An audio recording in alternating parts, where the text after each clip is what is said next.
Hi friends, welcome to my channel Janalaka. இன்னைக்கு நம்ம பார்க்க போறது என்ன வீடியோன்னு பார்த்தீங்கன்னா one day full lunch menu video தாங்க நம்ம பார்க்க போறோம். ஒரு குழம்பு ரெண்டு வகையான கூட்டு இதோட சேர்த்த மாதிரி ஒரு மெனு வீடியோ தான் நம்ம பார்க்க போறோம். இந்த மாதிரி வீடியோஸ் எல்லாம் உங்களுக்கு வேணும்னா கீழே கமெண்ட்ல கண்டிப்பா கேளுங்க. இந்த வீடியோ பிடிச்சிருந்தா லைக் பண்ணிக்கோங்க. இதுலயே வெஜ் நான்வெஜ் இந்த மாதிரி வெரைட்டியா நாங்கள் வந்து போடலான்னு இருக்கோம். இந்த மாதிரி வீடியோ வேணா கண்டிப்பா எங்கள்கிட்ட கீழே கமெண்ட்ல கேளுங்க. இந்த மாதிரி வீடியோ டீட்டெயிலாக பார்க்கறதுக்கு முன்னாடி மறக்காம நம்ம சேனலை சப்ஸ்கிரைப் பண்ணி பெல் பட்டனை கிளிக் பண்ணி ஆன் கொடுத்துருங்க. அப்போ தான் நாங்கள் போகிற வீடியோஸ் எல்லாம் உங்களுக்கு நோட்டிஃபிகேஷன் ஆகும்.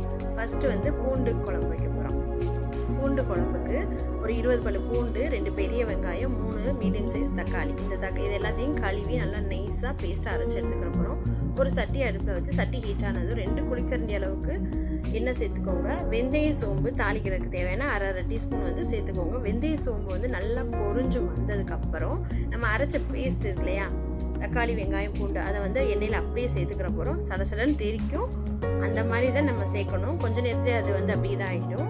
கொஞ்சம் நல்லா வதக்கிக்கிட்டே இருந்துட்டு இதோட ஒரு ஸ்பூன் காஷ்மீரி மிளகாய்த்தூள் சேர்த்துக்கோங்க. அப்போ தான் இதே கலர் உங்களுக்கு கண்டிப்பாக கிடைக்குங்க. சாதா மிளகாய்த்தூளோட காஷ்மீரி மிளகாய்த்தூள் நல்ல ஒரு கலர் கொடுக்கும். அதே நேரத்தில் பார்த்திங்கன்னா காரம் வந்து மைல்டாக தான் இருக்கும். கொத்தமல்லி பச்சை மிளகாவை இதே ஸ்டேஜில் சேர்த்து நல்லா வதக்கிக்கோங்க.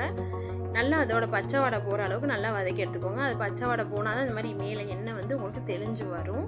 இந்த மாதிரி பூண்டு குழம்பு நீங்கள் செஞ்சு வச்சுட்டிங்கன்னு வைங்களேன், எங்கேயாவது லாங் ட்ராவல் போகையில் கூட நீங்கள் அதை வந்து செஞ்சு வச்சுக்கிட்டிங்கன்னா ரொம்ப சூப்பராக இருக்கும். கெட்டும் போகாது உங்களுக்கு. இது வந்து ஜாரை கழுவிட்டு அந்த தண்ணியை சேர்த்துக்கிடுவோம். அதோட ஒரு லெமன் சைஸ் அளவுக்கு புளியை வந்து கரைச்சி இது கூட சேர்த்துக்கிடுவோம். நம்மளோட வீட்டு மசாலா மேஜிக் மசாலா வந்து 1.5 டேபிள் ஸ்பூன் நம்ம சேர்த்துருக்கோம். இந்த மசாலா எப்படி அரைக்கிறதுன்றது ஏற்கனவே நாங்கள் வீடியோ போட்டிருக்கோம். அந்த வீடியோட லிங்க் வந்து இந்த வீடியோ கீழே நான் கொடுக்குறேன், மறக்காமல் செக் பண்ணி பாருங்கள். நல்லா அந்த மசாலாவோட பச்சை வடை எல்லாம் போகிற அளவுக்கு கொதிக்க விட்டுட்டு அதுக்கப்புறம் 2 முட்டையை உடச்சி ஊற்றி மூடி ஒரு 5 நிமிஷம் மட்டும் மீடியம் ஃப்ளேமில் வைங்க. அப்புறம் பார்த்தீங்கன்னா நல்லா முட்டையெல்லாம் வெந்து நல்லா எண்ணெய் தெளிஞ்சு சூப்பராக வந்துருச்சு நம்மளோட பூண்டு குழம்பு. இந்த குழம்பு உங்கள் வீட்லேயே செஞ்சு பார்த்து எப்படி இருந்துச்சு எங்களோட கமெண்ட்ல ஷேர் பண்ணிக்கோங்க. நெக்ஸ்ட் நம்ம பார்க்க போகிறது என்னன்னு பார்த்தீங்கன்னா,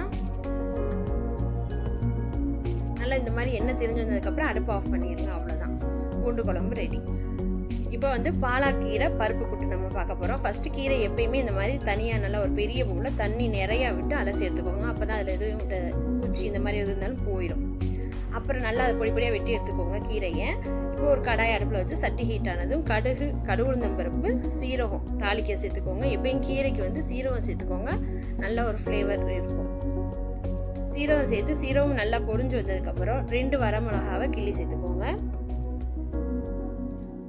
மிளகா போட்ட உடனே கீரை அள்ளி வச்சுருங்க. கீரையும் வெங்காயத்தையும் நாங்கள் ஒன்றாவே போட்டு இதில் போடுறோம். இதில் உங்களுக்கு முன்னாடியே கூட நீங்கள் வெங்காயத்தை போட்டு தாளிக்கிறா இருந்தாலும் தாளிச்சிக்கலாம், அது உங்கள் இஷ்டம். இப்போ வந்து அது கூட கொஞ்சம் மஞ்சப்பொடியை போட்டு நல்லா ஃபஸ்ட்டு எண்ணெயில் வதக்கிக்கோங்க கீரையை. எந்த கீரையாக இருந்தாலும் இந்த மாதிரி நல்லா வதக்கிக்கோங்க. பாலாக்கீரைக்கு இந்த மாதிரி பருப்பு போட்டு செஞ்சிங்கன்னா சூப்பராக இருக்கும். ஒரு கையளவுக்கு பாசிப்பருப்பை எடுத்து அதை களைஞ்சி வச்சுருந்தோம். அதை வந்து இந்த கீரையோட சேர்த்துக்கிட்டு தேவையான அளவு இந்த பருப்பும் கீரையும் வேக தேவையான அளவு தண்ணி மட்டும் சேர்த்துக்கோங்க. இதில் பார்த்தீங்கன்னா ஒரு 3/4 டம்ளர் தண்ணி நம்ம சேர்த்துருக்கோம். இதை உப்பு சேர்த்து நல்லா மிக்ஸ் பண்ணிவிட்டு மூடி வச்சுருங்க. ஒரு 5 நிமிஷத்துலேயே பார்த்தீங்கன்னா நல்லா தண்ணி எல்லாம் சுருண்டு இந்த மாதிரி வந்துடும். பக்கத்துலேயே இருந்து பார்த்துக்கோங்க. பருப்பு சேர்த்ததுனால வந்து கீழே போய் ஒட்ட வாய்ப்பு இருக்குது. அதனால பக்கத்தில் இருந்து பார்த்துட்டு நல்லா கிண்டி விட்டுக்கோங்க.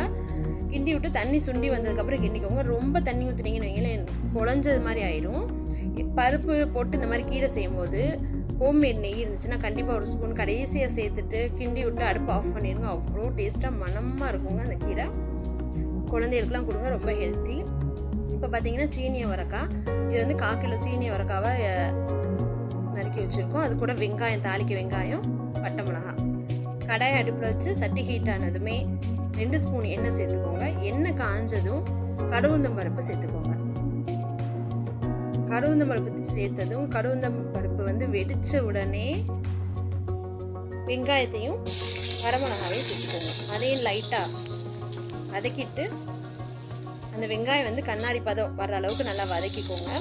வதக்கிட்டு அப்புறம் நம்ம நறுக்கி வச்ச காயை இது கூட சேர்த்துக்கோங்க. இதுக்கு வந்து நம்ம தண்ணி எதுவுமே சேர்க்கலைங்க. நல்லா இது வந்து பிஞ்சு சீனி வரக்கா, அதனால வந்து நாங்கள் வந்து தண்ணி எதுவுமே சேர்க்கலை. இதுக்கு வந்து ஒரு அரைப்பு சேர்க்க போகிறோம். அது என்னன்னு பார்த்தீங்கன்னா தேங்காய், ஒரு சில தேங்காய், ஒரு பல்லு பூண்டு, 1 ஸ்பூன் அளவுக்கு சோம்பு சேர்த்துருக்கோம், பெருஞ்சோம்பு. இந்த மாதிரி சேர்த்து நல்லா கொரப்பாக அரைச்சி எடுத்துக்கோங்க. ரொம்ப நைஸாக தண்ணியெலாம் ஊற்றிடாதீங்க, தண்ணியெலாம் எதுவும் ஊற்றாமல் இந்த மாதிரி கொரன்னு அரைச்சி எடுத்துக்கோங்க. இந்த மாதிரி இருக்கணும். இந்த மாதிரி நல்லா அரைச்சி எடுத்துட்டு அதை மீடியம் ஃப்ளேமில் வச்சே தாங்க காயை வதக்கணும். ஹை ஃப்ளேமில் வச்சு தயவு செஞ்சு வதக்காதீங்க, கீழே போய் பிடிச்சி அந்த ஃப்ளேவரே சுத்தமாக மாறி போயிடும். மீடியம் ஃப்ளேம்லேயே வச்சு மூடி போட்டு அப்பப்போ இடையில கிண்டி கொடுத்து இது பண்ணிங்கன்னா நல்லா ஒரு எண்ணெய் காய் மாதிரி நல்லா சுருண்டு வரும் காய். ஒரு 10 நிமிஷத்துக்குள்ளேயே இது ரெடி ஆயிருங்க. நல்லா எண்ணெயிலேயே நல்லா அதை வேக விட்டு எடுத்துருங்க. இப்போ நல்லா மிக்ஸ் பண்ணி விட்டுட்டு பாருங்கள், நல்லா காய் வெந்துருச்சு. மூடி போட்டு அப்பப்போ கிண்டி மட்டும் விடுங்க, அதில் நல்லா வெந்து வந்துடும். பாருங்க நல்லா வெந்துருச்சு. இப்போ நம்மளோட அரைச்சி வச்சிருக்க தேங்காய் இருக்கு இல்லையா, தேங்காய் துருவல், தேங்காய், சோம்பு, வெள்ளைப்பூடு அதை வந்து சேர்த்துக்கிற போகிறோம். சேர்த்துட்டு லைட்டாக எல்லா பக்கட்டும் மிக்ஸ் பண்ணிவிட்டு அடுப்பு ஆஃப் பண்ணிடுங்க. சூப்பராக இருக்கும். நல்லா வதக்கிட்டோம். அதே காம்பினேஷனில் உங்கள் வீட்லேயும் செஞ்சு பார்த்து எப்படி இருந்துச்சுன்னு வீடியோவை மறக்காமல் எங்களோட கமெண்ட்டில் ஷேர் பண்ணிக்கோங்க. தேங்க்யூ ஃபார் வாட்சிங்.